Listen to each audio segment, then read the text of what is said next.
Soy Alejandro, tengo 29 años y soy analista financiero en Madrid. Pero esa mañana, no estaba en mi oficina rodeado de gráficos y números. Estaba en la suite principal de una preciosa finca en las afueras de Segovia, a solo unos minutos de casarme con Sofía, el amor de mi vida.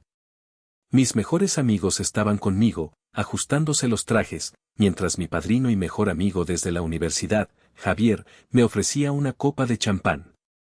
Nervioso, campeón, preguntó con una sonrisa. Más bien impaciente, respondí, mirando por la ventana hacia los jardines donde los invitados comenzaban a llegar. Pero mientras sonreía, una sombra familiar se cernía sobre mi felicidad. Crecí en La Moraleja, en una mansión de estilo colonial que gritaba dinero viejo y privilegio por cada uno de sus poros.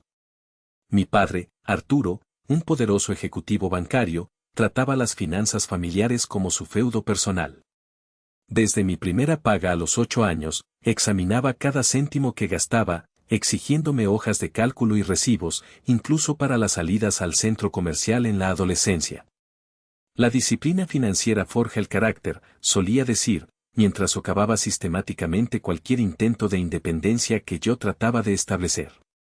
Mi madre, Isabel, estaba cortada por el mismo patrón controlador, aunque su dominio eran las conexiones sociales en lugar de las cuentas bancarias. Se había encargado de orquestar mi vida para mantener el estatus de nuestra familia en la alta sociedad madrileña. Los colegios adecuados, los amigos adecuados, las actividades extraescolares que quedarían bien en las solicitudes universitarias. Nada de lo que yo quería importaba realmente. Un Wilson nunca se conforma con ser el segundo, se convirtió en el agotador mantra de mi infancia. Cuando llegó el momento de la universidad, ya tenían mi vida planeada, derecho en la misma prestigiosa universidad que mi padre. Yo tenía otras ideas. Tras una rebelión silenciosa en la que solicité plaza en varias escuelas de negocios a sus espaldas, elegí el programa de finanzas de ICADE, a un mundo de distancia de su influencia, aunque estuviera en la misma ciudad. Las discusiones duraron semanas. Mi padre finalmente racionalizó mi elección viéndola como un trampolín temporal hacia el derecho. Nunca sucedió. Encontré mi vocación en el análisis financiero, una ironía que no se me escapaba. El entrenamiento de mi padre me había dado las herramientas para una carrera que él nunca quiso para mí. Luego conocí a Sofía en una gala benéfica. Ella no era el tipo de mujer que mis padres habían imaginado para mí. Diseñadora gráfica con su propia pequeña agencia, provenía de una familia de clase media de Asturias. No tenía un apellido prestigioso, ni un fondo fiduciario, ni era socia de ningún club de campo. Pero tenía creatividad, bondad, integridad y una forma de hacerme sentir verdaderamente visto por primera vez en mi vida. La cena en la que se la presenté a mis padres fue un desastre palpable. La sonrisa tensa de mi madre nunca llegó a sus ojos. Mi padre interrogó a Sofía sobre su modelo de negocio y sus proyecciones a 5 años como si estuviera llevando a cabo una adquisición hostil. ¿Pero de verdad tiene el trasfondo adecuado para ti?, preguntó mi madre más tarde. Su trasfondo es irrelevante. La quiero, respondí. Mi padre fue más directo, el amor no paga las hipotecas, Alejandro. Piensa de forma práctica. Cuando anunciamos nuestro compromiso, se desató la guerra. Ofrecieron pagar parte de la boda, pero con condiciones, querían aprobar el lugar, la lista de invitados, el menú. Cada vez que rechazaba sus condiciones, su contribución disminuía misteriosamente. No me importó. Sofía y yo estábamos pagando la mayor parte nosotros mismos. La semana antes de la boda, parecieron rendirse. Confirmaron su asistencia, e incluso mi madre me envió una nota sorprendentemente amable. Debería haberlo sabido. Los Wilson no se rinden. Solo cambian de táctica. Y así, de vuelta en la suite, a las 11:30 de la mañana, 33 minutos antes de la ceremonia, mi móvil vibró sobre la encimera de mármol. Casi lo ignoré. Pero un instinto me hizo cogerlo. La notificación me heló la sangre. Acceso a la cuenta restringido. Por favor, contacte con el servicio de atención al cliente. Frunciendo el ceño, abrí mi aplicación bancaria. Acceso denegado. Intenté con otra cuenta. El mismo mensaje. Tarjetas de crédito, cuentas de inversión, todo. ¿Qué pasa?, preguntó Javier, notando mi expresión. No puedo acceder a ninguna de mis cuentas, mi voz sonaba lejana. Ya estaba marcando el número del banco, con las manos temblando. El agente fue amable, pero firme. Muestro un bloqueo legal en todas sus cuentas, señor Wilson. Fue procesado hace aproximadamente 30 minutos. ¿Un bloqueo legal? ¿Por quién? La solicitud provino de Arturo Wilson, autorizada por un poder notarial. El mundo pareció inclinarse. Ese poder notarial lo había firmado hacía años para un viaje de estudios, para que mi padre pudiera gestionar una inversión. Había olvidado que existía. Él no. Mientras colgaba, más notificaciones inundaron mi teléfono. El pago de la finca, revertido. El pago del catering, denegado. El fotógrafo, transacción disputada. Están intentando detener mi boda, susurré, la horrible certeza cayendo sobre mí como una losa. Javier cogió su propio móvil. Llamaré al gerente de la finca. Pero antes de que pudiera marcar, llamaron bruscamente a la puerta. Era Lucía, la coordinadora de la boda, con una expresión de pánico. Señor Wilson, siento molestarlo, pero hay un problema con el pago. Los fondos han sido retirados de nuestra cuenta y el banco dice. Lo sé, mi voz era ahora antinaturalmente tranquila. Mis padres están detrás de esto. Como si fuera una señal, mi teléfono sonó. El nombre de mi padre brillaba en la pantalla. Con los dedos temblorosos, respondí y lo puse en altavoz. Alejandro, su voz era fríamente profesional, como si discutiera una transacción comercial en lugar de destruir el día de la boda de su hijo. Creo que has notado algunas irregularidades financieras esta mañana. ¿Cómo has podido hacer esto? Las palabras se me atascaron en la garganta. Es por tu propio bien, replicó. Esa chica te ha influenciado claramente en contra de tu buen juicio. Un matrimonio sin las protecciones financieras adecuadas no es algo que pueda permitir. Permitir, repetí, la ira empezando a reemplazar al shock. Tengo 29 años. No me permites hacer nada.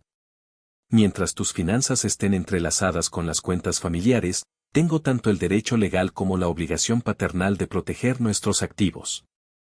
Es muy simple. Cancela esta boda inapropiada. Vuelve a casa y arreglaremos esto razonablemente. Si continúas con este error, lo harás sin ningún tipo de apoyo financiero. Mis amigos intercambiaron miradas horrorizadas. Cuando colgó, me quedé inmóvil, con el teléfono aún en la mano. Entonces Javier tomó una decisión. Tenemos que decírselo a Sofía. Ahora. Le envió un mensaje para que viniera a la suite.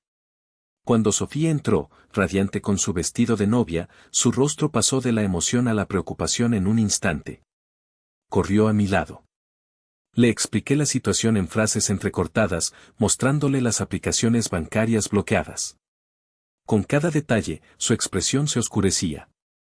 Tus padres hicieron esto, hoy, la incredulidad en su voz reflejaba la mía. Me dieron un ultimátum. Cancelar la boda o quedarme sin nada. Con el corazón visiblemente roto, Sofía finalmente dijo lo que ambos temíamos. Deberíamos posponer. Reagruparnos, solucionar el desastre financiero y hacerlo bien cuando tus padres no puedan interferir. Estaba a punto de aceptar cuando Javier dio un paso al frente. No, dijo con firmeza. Eso es exactamente lo que quieren. Cuentan con que os rindáis. Pero los proveedores, empecé. Yo cubriré los costos inmediatos con mi tarjeta de crédito, interrumpió Javier. Ya resolveremos el reembolso más tarde. Uno por uno, nuestros amigos intervinieron. Diana cubriría al fotógrafo. El marido de Cristina se encargaría de la barra libre. El compañero de piso de Sofía en la universidad, ahora un chef de éxito, se ofreció a hablar con el personal de catering. Lucía, la coordinadora, que había estado escuchando en silencio, carraspeó. Si pueden proporcionar un pago alternativo hoy, podemos proceder. Javier ya le estaba entregando su tarjeta. Me volví hacia Sofía. ¿Estás segura de esto? Miré sus ojos, amables, preocupados, llenos de amor, y de repente la decisión fue clara. Nunca he estado más seguro de nada, respondí. Me caso contigo hoy, con o sin la bendición o el dinero de mis padres. No van a ganar. Reconstruimos nuestra boda pieza por pieza. La ceremonia se retrasaría 1 hora. Pero el siguiente obstáculo surgió al pensar en el altar. En España, la tradición es que el novio entre del brazo de su madre. La idea de que ese lugar estuviera vacío, de que la ausencia de mi madre fuera tan flagrante, amenazaba con nuevas lágrimas. Mientras me preparaba para la procesión, el padre de Sofía, Miguel, un hombre de rostro amable que siempre me había tratado como a un hijo, se me acercó. Alejandro, he oído lo que ha pasado, dijo en voz baja. La familia no siempre es aquella en la que naces. A veces es la que eliges. Y hoy, más que nunca, eres parte de la nuestra. Estaremos esperándote en el altar. El gesto fue tan inesperadamente amable que solo pude asentir, con la garganta apretada por la emoción. Cuando la música finalmente comenzó y las puertas de la capilla se abrieron, vi lo que más importaba, Sofía esperando al final del pasillo, nuestros amigos llenando los bancos, sus rostros llenos de apoyo. Los asientos de la primera fila, conspicuamente vacíos donde deberían haber estado mis padres, apenas los registré. Nuestros votos matrimoniales adquirieron un significado más profundo. Cuando prometimos estar juntos en la prosperidad y en la adversidad, en la riqueza y en la pobreza, supe que lo decíamos en serio. Nos habíamos casado. A pesar de todo, lo habíamos conseguido. La recepción que siguió a nuestra ceremonia tuvo una energía inusual, una mezcla de celebración y conspiración. Nuestros amigos más cercanos, ahora conscientes del sabotaje financiero, formaron un círculo protector a nuestro alrededor. Los demás invitados sentían que algo iba mal, pero no sabían exactamente qué, creando una corriente de susurros curiosos. Sofía y yo nos acurrucamos con Javier en un rincón tranquilo del jardín, reevaluando nuestra situación. Hemos cubierto la finca y el catering, confirmó Javier.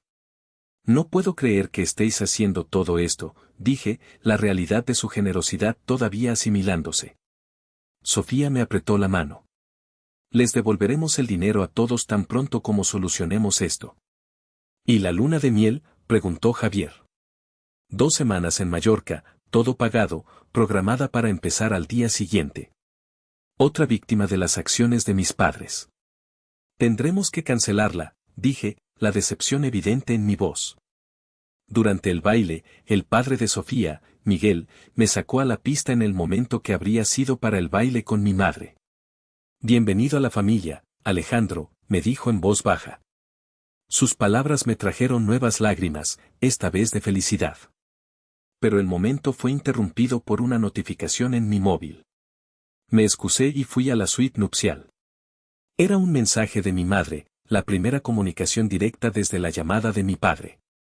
Lo que estáis haciendo hoy es un terrible error. Solo congelamos tus cuentas para protegerte de ti mismo. Algún día entenderás que era por tu propio bien. El texto desató una nueva oleada de ira, pero también activó algo más, un recuerdo. Algo importante que casi había olvidado en el caos del día. Hace 3 años, cuando empecé a tener éxito en mi carrera, ayudé a mis padres a reestructurar su cartera de jubilación. Habían quedado impresionados con mi experiencia, un raro momento de aprobación parental, y me habían permitido configurar sus cuentas con una nueva firma de inversión. Conectado a mi disco seguro en la nube desde el móvil, busqué en correos antiguos hasta que encontré lo que buscaba. Números de cuenta, contraseñas, preguntas de seguridad. En su momento, lo había guardado todo meticulosamente para asegurarme de poder ayudarles a gestionar sus inversiones. No había accedido a esos registros desde que configuré las cuentas, respetando su privacidad financiera de una manera que ellos nunca habían respetado la mía. Pero ahora, mirando esa información, un plan comenzó a formarse en mi mente. La ironía era casi demasiado perfecta. Mi padre siempre había insistido en enseñarme sobre el poder financiero. Hoy, había usado ese poder en mi contra. Pero había olvidado un detalle crucial. No era el único con acceso a las finanzas familiares. como usuario autorizado en sus cuentas de jubilación, un estatus que me habían otorgado para facilitar mi ayuda, tenía la capacidad de colocar retenciones temporales, tal como ellos me habían hecho a mí. Dudé. Esto sería cruzar una línea. Venganza en lugar de justicia. Antes de que pudiera decidir, llamaron suavemente a la puerta. Era Teresa, mi compañera de universidad, ahora una exitosa abogada financiera. Se coló en la habitación. Escondiéndote de tu propia fiesta, preguntó con una sonrisa que se desvaneció al ver mi expresión. Me encontré explicándole no solo los eventos del día, sino el plan que se formaba en mi mente. Teresa escuchó atentamente. ¿Podría realmente hacerlo? Legalmente, quiero decir, pregunté. Consideró la respuesta cuidadosamente. Como usuario autorizado, sí, podrías colocar una congelación temporal por presunta actividad fraudulenta. ¿Sería una venganza ética en lugar de prevención de fraude? Ese es un territorio más turbio. Pero ellos no parecieron preocuparse por la ética cuando te lo hicieron a ti. Sus palabras me dieron la validación que necesitaba. La venganza no era el objetivo. La justicia y la supervivencia, sí. La mañana siguiente, la realidad nos golpeó. Éramos recién casados enfrentando una devastación financiera. Sofía, siempre optimista, insistió en que usáramos sus ahorros personales, a los que mi padre no podía acceder, para una escapada. No dejaremos que nos quiten esto también, dijo con firmeza. Merecemos una luna de miel, aunque sea un fin de semana largo en la playa. Así que, en lugar de 2 semanas en un resort de lujo en Mallorca, pasamos 4 días en un hotelito con encanto en la costa de Cantabria. El aire salado y las largas caminatas por la playa nos dieron la calma y la claridad que necesitábamos. Ese tiempo juntos, lejos del caos, solidificó nuestra unión y mi resolución. Ya no se trataba de ira, se trataba de estrategia. 3 días después de regresar a Madrid, a nuestro nuevo apartamento, mucho más pequeño y modesto de lo que habíamos planeado, me senté en la mesa de la cocina y puse en marcha mi plan. Usando las credenciales que todavía poseía, inicié sesión en el sistema de gestión de la cartera de jubilación de mis padres. Como usuario autorizado con verificación de seguridad, tenía acceso para colocar lo que el sistema llamaba una retención de protección en las cuentas. Mi dedo se detuvo sobre el botón de confirmación durante varios segundos. Una vez presionado, no habría vuelta atrás. Esto transformaría un ataque unilateral en una guerra financiera abierta. Lo pulsé. El sistema generó una notificación automática a los titulares de la cuenta, mis padres, informándoles de que una actividad inusual había activado un protocolo de seguridad, congelando el acceso a todos los fondos hasta que se completara un proceso de verificación. Ese proceso de verificación requeriría mi aprobación. Con ese único clic, había congelado aproximadamente 4.5 millones de euros en activos de jubilación. No estaba retirando ni robando, simplemente restringiendo el acceso de la misma manera que ellos habían restringido el mío. Luego, esperé. Sofía llegó a casa de su estudio de diseño esa noche y me encontró todavía en la mesa de la cocina, con el portátil abierto. ¿Lo hiciste?, preguntó. Asentí. Hace unas 6 horas. Todavía nada. No tuvimos que esperar mucho más. A las 8:17 de la noche, mi teléfono sonó. El nombre de mi padre. Lo puse en altavoz para que Sofía pudiera oír. Hola, padre, respondí con calma. ¿Qué demonios crees que estás haciendo? Su voz vibraba de rabia. Acabo de recibir una notificación de que nuestras cuentas de jubilación están congeladas. Qué angustioso debe ser para ti, repliqué uniformemente, que tus finanzas sean restringidas inesperadamente, sin aviso ni explicación. No puedo imaginar cómo se siente. El silencio al otro lado me dijo que había entendido el paralelismo al instante. Esto es completamente diferente, dijo finalmente, su tono cambiando al condescendiente que usaba en las negociaciones. Actuamos para proteger los activos familiares de una decisión impulsiva. Tú estás cometiendo sabotaje financiero. Perspectiva interesante. Yo vi una actividad inusual en las cuentas familiares, específicamente el uso no autorizado de un poder notarial obsoleto para congelar mis activos personales el día de mi boda. Y tomé una medida de protección pendiente de investigación. Esa es la explicación que daré a cualquier autoridad financiera que pregunte. Otro silencio, más largo esta vez. Casi podía oírlo recalculando su posición. No puedes hacer esto, dijo finalmente, pero con menos certeza. Ya lo he hecho. Igual que tú. La diferencia es que yo tengo documentación de tus acciones, que, según mi asesor legal, constituyen potencialmente abuso financiero e incumplimiento del deber fiduciario. Oí la voz de mi madre de fondo, y luego el sonido amortiguado de mi padre tapando el teléfono. Cuando volvió, había un nuevo filo de preocupación en su voz. Tu madre quiere hablar contigo. Un crujido, y luego la voz de mi madre, tensa. Alejandro, ¿qué estás haciendo? Esto no es propio de ti. En realidad, madre, esto es exactamente propio de mí. Un analista financiero protegiendo activos de una actividad cuestionable. Aprendí de los mejores. Pero si intentábamos protegerte, insistió. A mi marido, la corregí bruscamente, refiriéndome a mí mismo en el contexto de mi unión. Su nombre es Sofía, y esto no tuvo nada que ver con la protección. Fue por control. No puedes mantener nuestros fondos de jubilación congelados indefinidamente.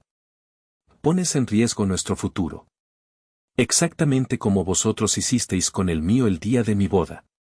Hice una pausa, y luego continué en un tono más profesional. Ya he hablado con Benjamin Rothstein sobre vuestro uso no autorizado de un poder notarial. Estaba muy interesado en el caso. Al mencionar a un prominente abogado de familia, oí a mi padre arrebatar el teléfono.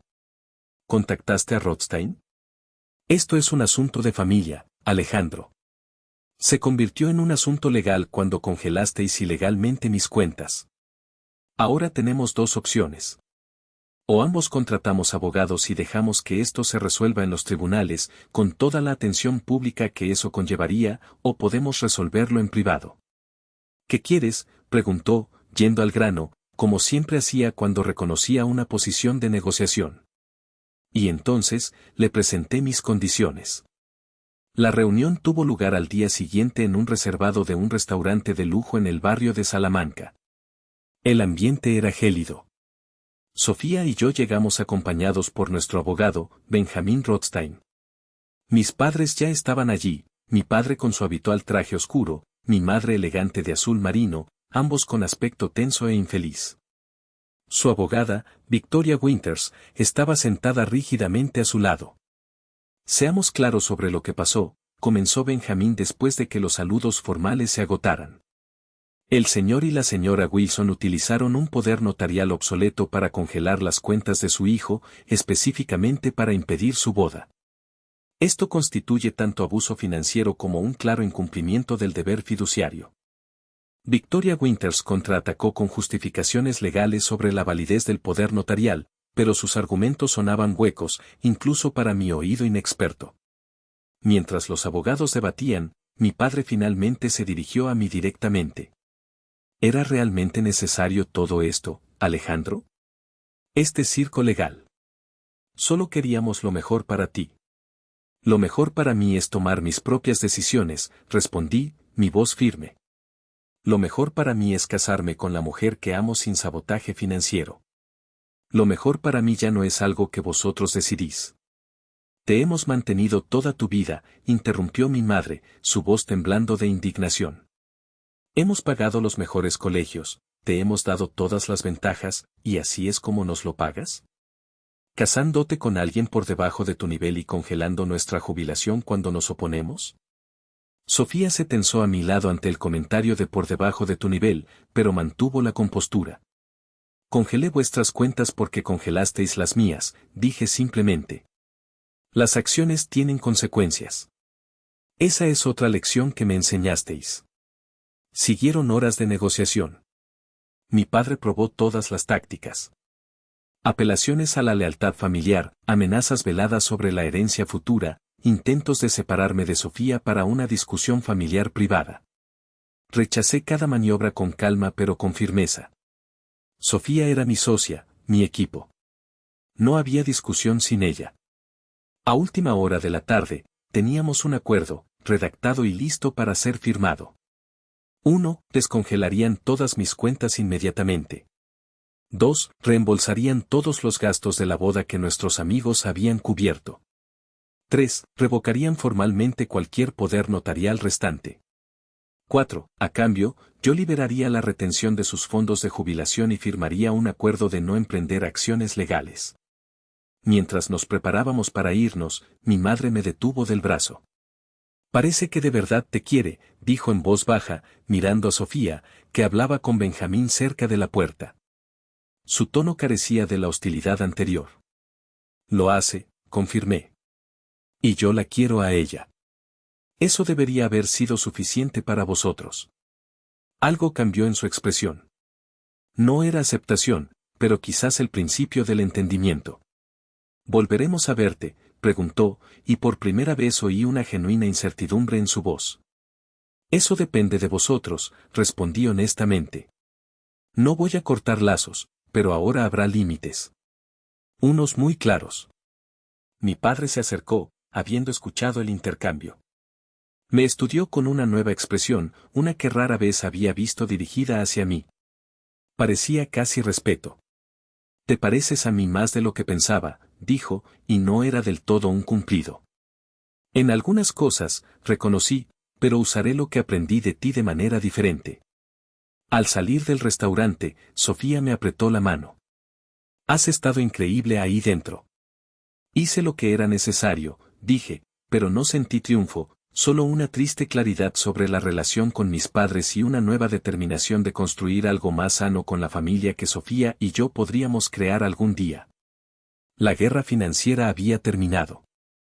Habíamos ganado la batalla, pero el conflicto más profundo, el del control, el respeto y la aceptación, seguía sin resolverse. 6 meses después de nuestra boda, Sofía y yo estábamos sentados en una elegante mesa de un conocido restaurante en el centro de Madrid.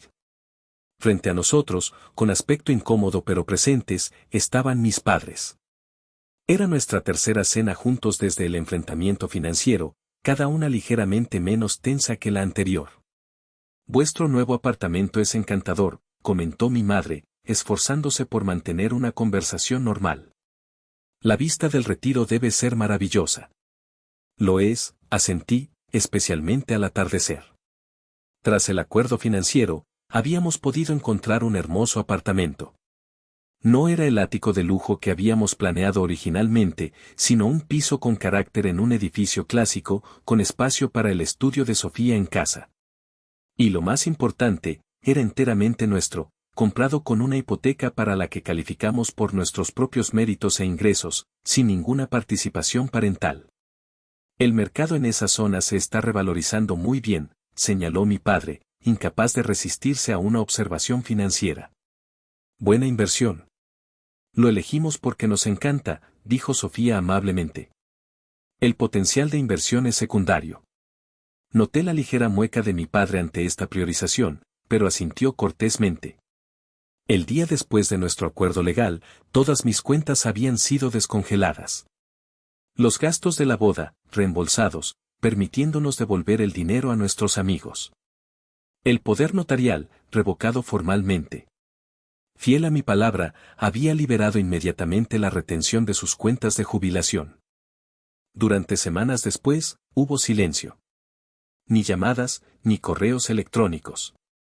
Fue Sofía quien me animó a dar el primer paso. Si quieres tener una relación con ellos, del tipo que sea, alguien tiene que empezar, había dicho. Así que envié un breve correo electrónico, nada dramático, solo una actualización sobre nuestro nuevo apartamento y nuestros trabajos. Mi madre respondió con igual brevedad, pero dejó la puerta abierta a más comunicación. A partir de ahí, habíamos comenzado a reconstruir, con cautela, con límites claros establecidos. No discutiría nuestras finanzas domésticas con ellos.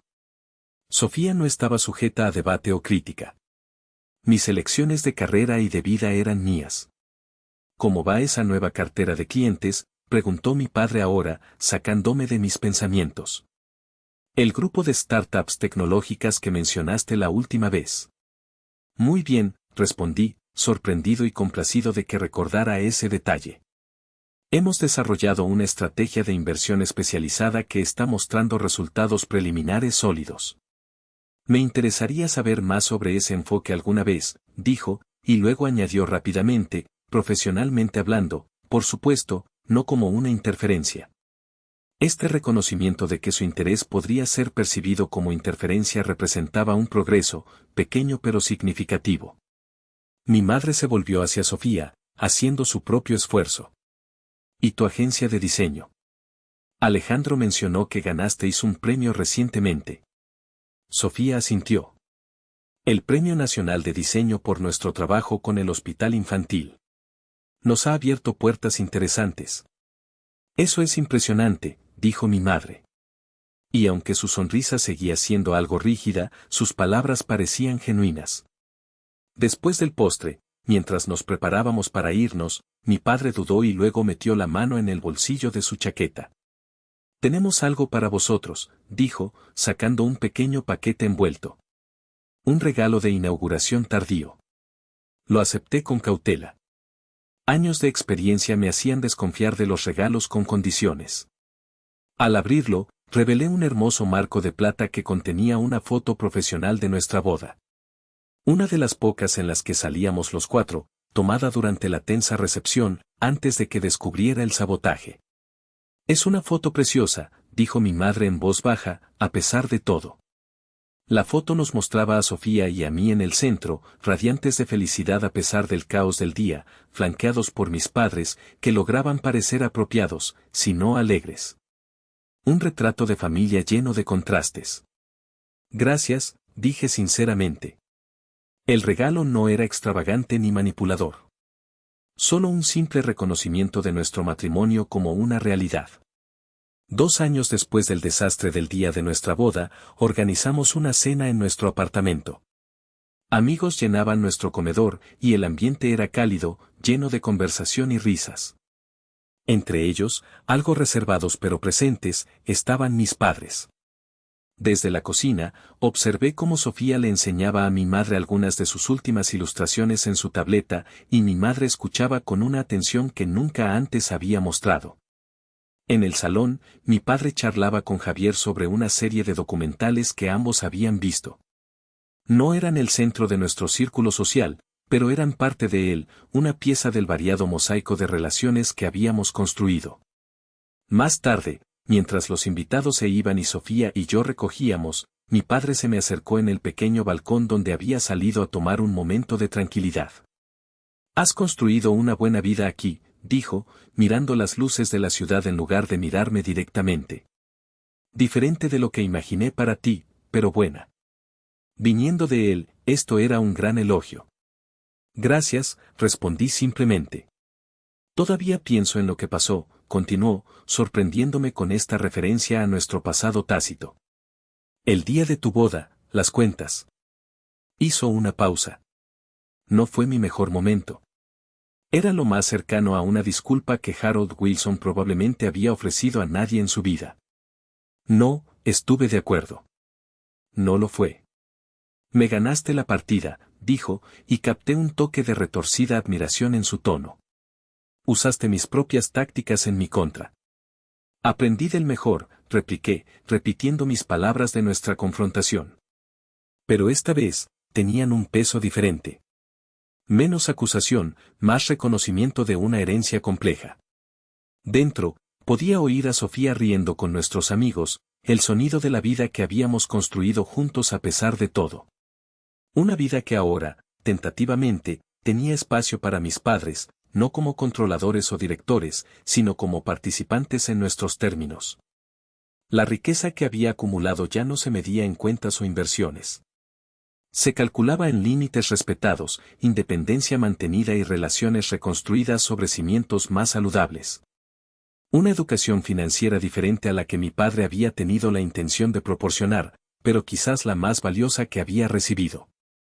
Mientras estábamos allí, viendo las luces de la ciudad, me di cuenta de que ambos habíamos aprendido algo a través de nuestra guerra financiera. Él había aprendido que no se me podía controlar con dinero. Y yo había aprendido que la verdadera riqueza no era el poder financiero, sino la libertad de elegir tu propio camino y el coraje para defenderlo. Y ahora quiero preguntaros a vosotros, los que estáis escuchando mi historia. ¿Qué habríais hecho en mi situación? ¿Habríais congelado los fondos de vuestros padres como hice yo, o habríais encontrado otra manera de manejar su sabotaje financiero? Dejad un comentario abajo con vuestras ideas. Y si esta historia ha resonado con vosotros, por favor, dadle a me gusta y suscribíos para escuchar más sobre cómo navegar dinámicas familiares complicadas.